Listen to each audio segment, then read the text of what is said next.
Hey guys, I'm Bill Losey, America's retirement strategist, and if you give me just a couple minutes of your life, I'll give you 20 years of mine. Today I've got a question from Dell in Orlando, Florida, and he wants to know how to choose and find a trusted financial advisor. I'll get to that in just a second. But first, who am I and why the heck should you listen to me? In case you don't know me, I'm the former resident retirement expert on CNBC's On the Money. I'm the author of a book called Retire in a Weekend, The Baby Boomer's Guide to Making Work Optional. In addition, I'm a highly sought-after speaker as well as guest expert on personal finance radio and TV programs nationwide. But finally, and most importantly, I've been counseling people just like yourself for about the last 20 years. So Dell's question is a long one. He wants to know, what should a person look for in an advisor? Should they be fee-based or commission? Should they be in the same geographic location? And he wants to know how long the relationship is expected to last. So here's what I would tell you. As far as finding an advisor goes, I would tell you that there are millions of people that call themselves a financial advisor or a financial consultant. So as a base, I think you want to find somebody that is a CFP or certified financial planner. Out of the millions of people in America that say they do financial planning work, only 61,000 have actually got the certification to say that they're a CFP. So that should be a baseline.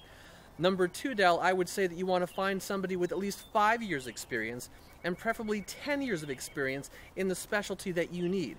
So for example, with me, I work primarily with people between the ages of 55 and 65 that are either retired and thinking about it. You, on the other hand, might need somebody that's really well versed in tax laws or estate planning, so find a specialist, okay? The most important thing here is to know your advisor, to like your advisor, and most importantly, to trust your financial advisor. I call that the KLT principle, know, like, and trust. So, if this person's going to be handling your money and counseling you, you've got to be able to like the person, but you really have to be able to trust them. So they have to be a person of honesty and integrity, and you have to have a relationship that's built upon mutual respect, okay? As far as fee-based or commission, I would tell you that I prefer fee-only or fee-based in lieu of commission, because with commissions I think there are just too many conflicts of interest.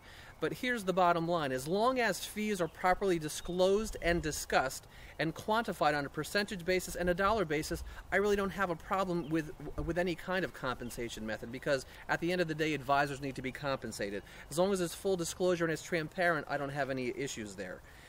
Same geographic location. Dell, I think that's a personal situation that you're going to have to consider for yourself. I can tell you that I personally don't have a problem with long-distance relationships, and when I started my own firm 5 years ago, about 90% of my clients at the time were all in New York State, all about 60 to 90 minutes of where my office is.